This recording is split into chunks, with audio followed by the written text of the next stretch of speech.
Good evening. Hi. We're glad you could be with us for this live stream Advent Devotional.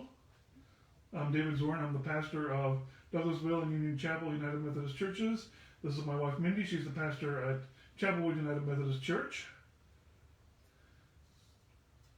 And today we'll be looking at our next step on the Jesse tree concerning Noah and the flood.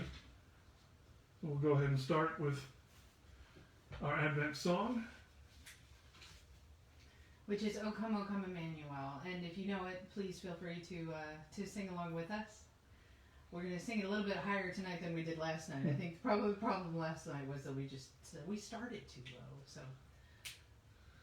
O come, Emmanuel, and ransom captive Israel, that mourns in lowly exile here, until the Son of God appears. Rejoice, rejoice, Emmanuel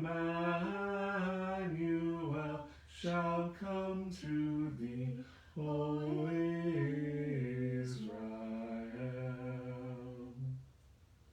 So if you're just joining us, this is the first time you've joined us. The Jesse tree, which is this thing behind us, is a way of tracing the story of the Old Testament all the way up to the manger. So we start with Adam and Eve, and we kind of go up to Mary and Joseph, and we hit some stories along the way that are very familiar, and then sometimes we end up hitting some stories that are new to people that they've never heard before. So it's a wonderful storytelling experience, but it also reminds us that the path to the birth of Jesus was a long, complicated path.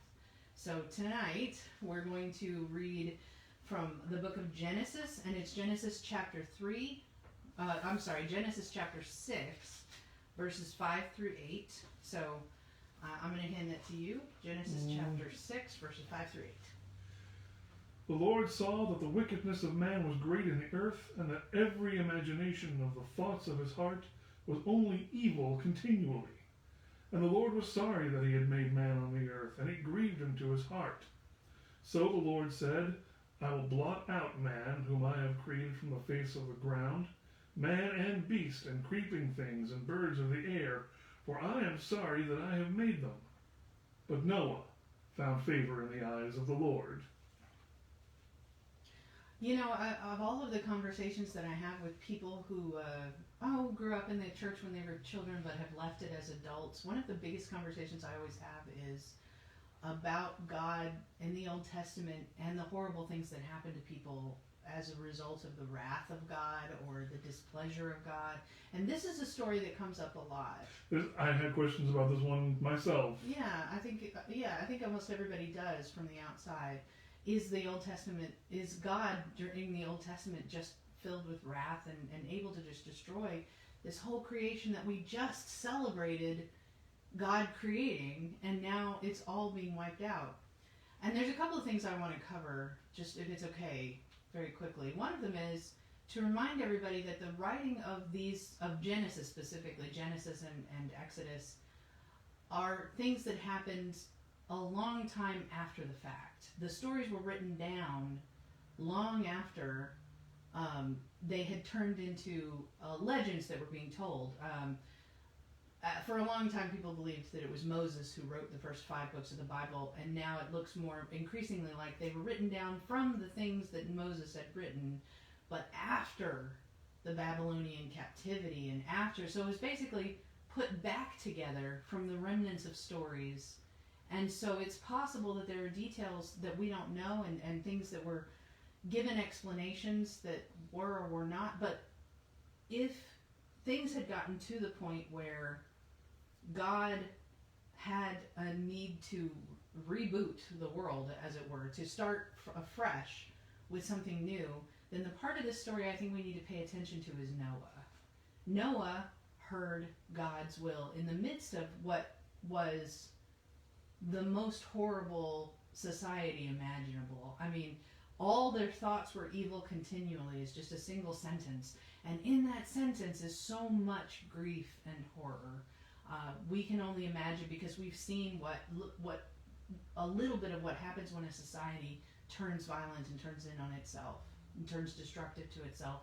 We've only been given glimpses of that. We've lived a very privileged life. Yeah. But in some parts of the world, they could tell you what that looks like. And the idea that in the midst of that is a man who is hearing the voice of God and is hearing it well enough to build a ship, to build a boat where there's no rain, to build a boat even though there's no body of water, to build it to specifications that are very, very specific, to hear the promise of God and to hear the will of God.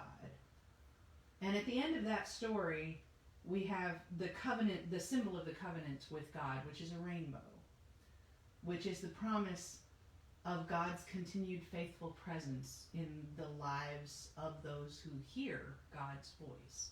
So there are some elements of this story that are very troubling, but then there are some elements that are the ones I think we need to pay attention to as disciples and as believers.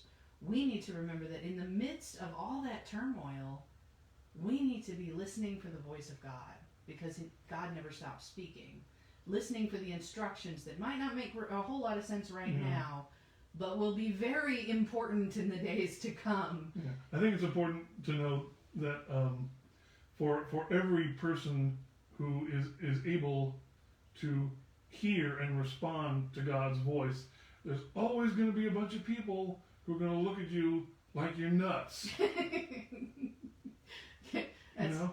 I wouldn't say that's how you know you're on the right path, as if everybody thinks you're crazy, but I will say that it's very rare that the person hearing the voice of God is treated like the person everybody can peacefully, easily believe, because everything they say makes sense. God's ways are not our ways. So. And it's important to have faith about that, even when you say, you really want me to be turning left here, everyone else looks like they're turning right, and God is saying, trust me, this is where you need to be.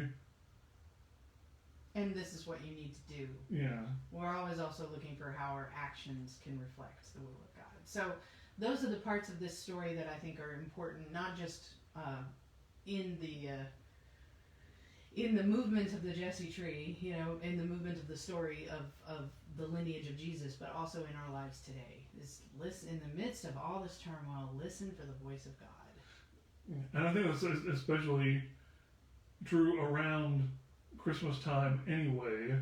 Things can get a little hectic. And you need that silent night. That's right.